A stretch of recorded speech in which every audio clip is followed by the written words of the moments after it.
शिंदे गटात शिवसेनेमध्ये सहभागी झालेली आहे. काय काळाचा महिमा आहे का एवढ्या वर्षात? याला काळाचा महिमा म्हणत नाही. या देशामध्ये मोदीचं नेतृत्व हे जवळपास या देशातल्या सर्वसामान्य मान्य केलेलं आहे आणि ही मान्यता मिळाल्यामुळं आता ज्यांनी कोणी आतापर्यंत लोकप्रतिनिधित्व केलं, मग ते कोण्या पक्षाचा असो, त्यांना असं वाटायला लागलं की NDAमध्ये शिवसेना आणि राष्ट्रवादीसुद्धा आहे, तर आपणसुद्धा आता मोदींच्या नेतृत्वात काम केलं पाहिजे अशी भावना त्यांची झाली आणि त्यामुळंच आज त्यांनी शिवसेनेमध्ये प्रवेश केला. बावनकुळे यांनी असंही वक्तव्य केलेलं आहे की राज्यात पुन्हा आणखी काही जण मोठे नेते येण्याची शक्यता आहे. आणि मला असं वाटतं की आता जसजशा निवडणुका जवळ येतील तसतशी ही प्रक्रिया सुरू होईल आणि जे कोणी नेते येतील त्यासाठी केंद्राने एक आमची समिती नियुक्त केली आहे, कोणाला घ्यायचं कोणाला नाही घ्यायचं. जर येत असेल कोणी तर आमचे वरिष्ठ नेते निर्णय घेतील. त्या महाविकास आघाडीतल्या जागा वाटपातला पहिला बळी इतका ते म्हणजे त्रिकूट जे आहे उरलेलं.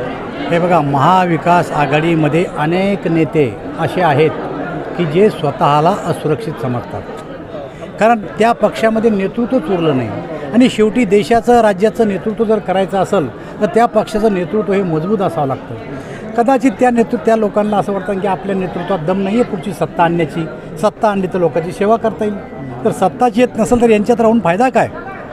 आणि म्हणून पक्षांतराची प्रक्रिया सुरू झालेली आहे. आता मग नेहमी एक आरोप कसा होतो की काही सरकारी एजन्सीच्या भीतीनं दाखवून ते पक्षप्रवेश करून घेतले जातात, जसं की आज नाना पटोले तेच म्हटलेलं आहे. नाना पटोले माग कोणती ईडी लागली होती? नाना पटोले माग कोणतं CBI लागलं होतं? नाना पटोले जर असं म्हणत असतील तर नाना पटोलेंना सांगा की माझ्या मागे ईडी लागली होती, माझ्या मागे CBI लागली होती. कुठलंही काहीही न लागता नाना पटोलेंनी पक्षांतर कसं केलं? याचाच अर्थ असा आहे की ज्याला पक्षांतर करायचं असेल तो स्वखुशीना करतो. सरकारी यंत्रणा ह्या स्वायत्त आहे, ईडी स्वायत्त आहे, CBI स्वायत्त आहे, ते स्वतःचा निर्णय घेतात. अशा प्रकारचं सरकार कुठल्याही प्रकारचा निर्णय घेत नसतं. दादा, असे पक्षप्रवेश आता भविष्यात पण पाहायला मिळतील? प्रश्नच नाही. अनेक लोक पक्षप्रवेश करतील.